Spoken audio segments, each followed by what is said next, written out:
Hi everyone, today I'm showing how to make this lined drawstring bag using the Fever Fighter fabric designed by Ethan, who was a patient at St. Jude. I showed this bag before in a video I did to help raise money for St. Jude. Through that video and your generous donations, we raised $1,060 for St. Jude. To make the bag, we're going to start off with 2 outer and 2 lining pieces cut at 9 by 10.5 inches and 4 casing pieces measuring 8 by 3 inches. Match the casing pieces up right sides together in sets of 2. Sew the short sides with a 1/4 inch seam allowance, back stitching at the beginning and ending of each seam you sew. Flip the casings right side out and give them both a press with an iron. While you're at the iron, press them in half long ways as well to create the area your drawstring will feed through later.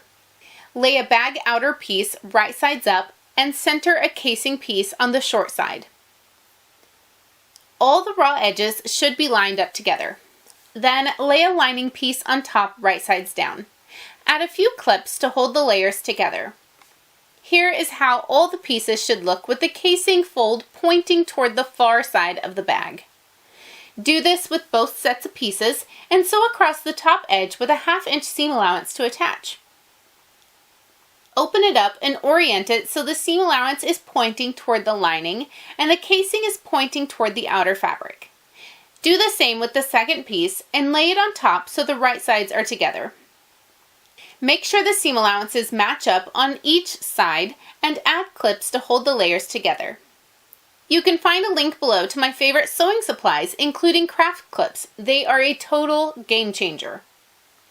I add 3 clips in a row where I'm going to leave an opening in the side of the lining. Sew around with a 1/2 inch seam allowance, leaving a couple of inches open for turning the bag through later. You can see here where the opening is in the lining. Before turning the bag right sides out, it is a good idea to clip the corners to reduce bulk. Make sure to only clip the fabric and not through any of the stitching. Trimming down the casing seam allowance at the sides is also helpful. Reach in through the opening and turn the bag right sides out. I find it helpful to use a chopstick or scissors to carefully poke out the corners so they look nice. Time to close up the lining. Make sure the edges of the opening are turned inward and sew a top stitch across.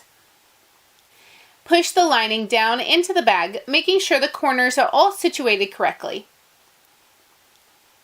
Then sew a top stitch around the entire top just below the casing.